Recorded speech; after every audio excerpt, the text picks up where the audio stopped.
hozir nima qilamiz? Steyka qilamiz mashinangni.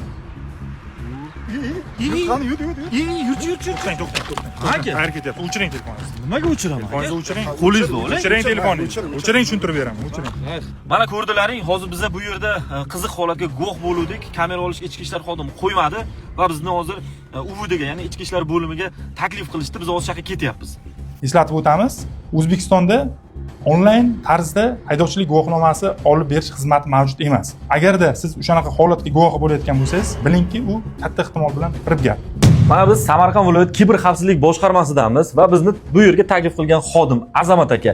Azamat aka bizga u holat haqida tushuncha berdi, biz tushundik. Aka sizdan iltimos, kuzatuvchilarga ham u holat haqida bir qisqacha bir ma'lumot berib ketsangiz. Avvalambor xush kelibsizlar.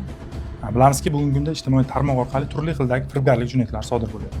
Aynan shu holat bo'yicha ham to'xtalayotgan bo'lsak, turli xil messenjer, Telegram, WhatsApp yoki boshqa messenjerlar orqali o'zini go'yoki ichki ishlar xodimi deb tanishtirib, onlayn tarzda oson yo'l bilan nazariy va amaliy imtihonlarsiz haydovchilik guvohnomasi olib berishda va'da qilib, fuqarolarimizni aldab kelayotgan shaxslar ham mavjud.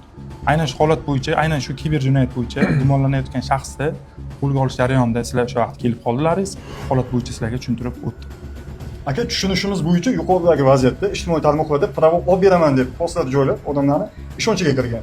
Nahotki shu aniq yolg'onligi ko'rinib turgan holatga odamlar ishonyaptimi?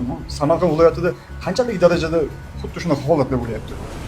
Juda ham to'g'ri savol berdingiz. Samarqand viloyatimizda ham aynan shu firibgarlik jinoyati bo'yicha ham jabrlanib qolayotgan fuqarolarimiz anchagina topiladi. Bunga sabab nima deb o'ylaymiz? Bunga sabab o'sha jabrlanayotgan fuqarolarning tanishlari bor.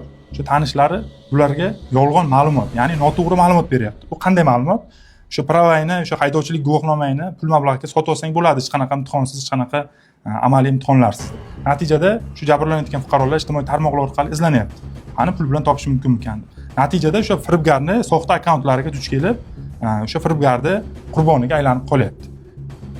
Hurmatli vatandoshlar, haydovchilik guvohnomasini faqatgina qonuniy yo'l bilan oling va xuddi shunaqa firibgarlarga aldanib qolmang.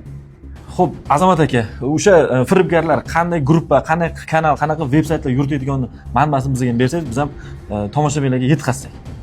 Bo'ldi, yaxshi fikr. Men sizga hozir shu narsani tashlab bersam, agar shu video olish jarayonida shuni qo'yib ketsangiz, Albatta. Bu ularni kanallari, go'yoki ichki ishlar logolari va ichki ishlar xodimlarining formal suratlarini qo'yadi. Bu yerda akkauntga kirilganda o'sha fuqarolarga prava yetkazib berish jarayoni, ularga keyin ishontirish uchun turli xildagi yolg'on va'dalar kiritilgan bo'ladi. Ya'ni o'sha mana pravamni oldim, sizlar ham ishoninglar, olsalaringiz bo'lar ekan, haqiqat ekan degan ko'rinishdagi turli xil kommentariyalar ham kiritib qo'ygan bo'ladi. Shu joylarga e'tiborli bo'lishlaringizni so'rab qoladik. Agar aynan shu holatdagi firibgarlik jinoyatiga guvoh bo'layotgan bo'lsangiz, ichki ishlar organlariga murojaat qilishlaringizni so'rab qolamiz. Azamat aka, sizga ma'lumotlar uchun rahmat.